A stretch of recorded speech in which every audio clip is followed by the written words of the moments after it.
শুভেন্দু অধিকারী মমতাকে হারিয়েছে, তার প্রতিশোধ হিসেবে আমার ছেলেকে মারা হলো, বললেন চন্দ্রনাথ রথের মা হাসিমারা রথ। গতকাল রাতে গুলিবিদ্ধ হয়ে খুন হতে হয় শুভেন্দু অধিকারীর আত্মসহায়ক চন্দ্রনাথ রথকে। পূর্ব মেদিনীপুরের চণ্ডীপুরের বাসিন্দা চন্দ্রনাথের বাড়িতে এই মুহূর্তে প্রতিবেশীদের ভিড়। পুরো এলাকা ঘিরে রেখেছে পুলিশ এবং কেন্দ্রীয় বাহিনী। চন্দ্রনাথের মা হাসিমারা রথ বলেন, আমি চাইবো না দোষীদের ফাঁসি হোক, তবে যাবজ্জীবন হোক এই দাবি রাখছি। শাসক দলের যে সমস্ত নেতারা বলেছিল 4 তারিখের পর আর কেউ রক্ষা করতে পারবে না, সেটাই তারা দেখিয়ে দিল। আমার ছেলের যদি অ্যাক্সিডেন্টে মৃত্যু হতো এত কষ্ট হতো না। যেভাবে তৃণমূল কষ্ট দিয়ে মারল তার সাজা পাওয়া উচিত। শুভেন্দু অধিকারী মমতাকে হারিয়েছে, তার জন্যই প্রতিশোধ আমার ছেলেকে দিতে হলো। মা সন্তান হারা মা, এটা আমাদের ভাষায় বলা নেই, কি চাইবেন? আমি চাইছি দোষীরা শাস্তি পাক।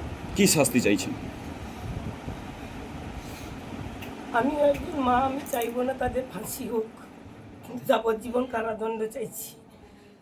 আর চাইছি যে আমরা ভারতীয় জনতা পার্টি করি বলে আমরা আজকে ক্ষমতায় আসার জন্য আমাদের সভাপতি বিরোধী দলনেতা যখন বলছেন সুশৃঙ্খলভাবে থাকতে,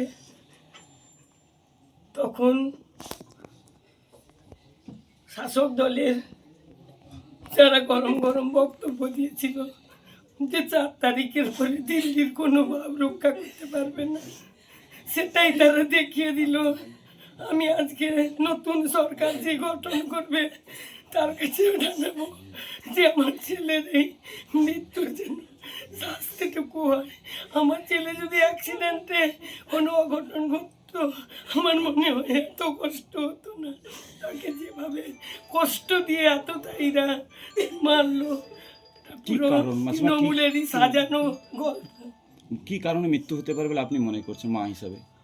আমার মনে হয় ও এই ভোটের লড়াইতে ভবানীপুর, নন্দীগ্রাম, চণ্ডীপুর বিভিন্ন জায়গার দায়িত্বে ছিল, যার জন্য আমার মনে হয় ওর প্রতি টার্গেট ছিল তৃণমূলের, যে ওইখানে শুভেন্দুবাবু মমতাকে হারিয়েছে, যার জন্য আমার মনে হয় এই প্রতিশ্রুতি ছিল। এই সময় অভয়ের মাকে এইভাবে চোখের জল ফেলতে হয়েছিল এইভাবে?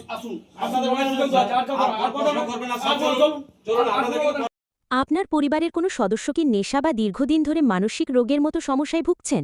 স্থায়ী সমাধান পেতে চান? তাহলে আজই চলে আসুন গঙ্গারামপুর পুনর্জন্ম নেশা মুক্তি কেন্দ্র, কালদিঘি হিমঘরের পাশে। এখানে নেশা, মানসিক রোগের চিকিৎসা, পুনর্বাসন, মেডিটেশন, যোগব্যায়াম, কাউন্সেলিং ও ডাক্তারের পরামর্শ দিয়ে রোগীকে সুস্থ করে তোলা হয়।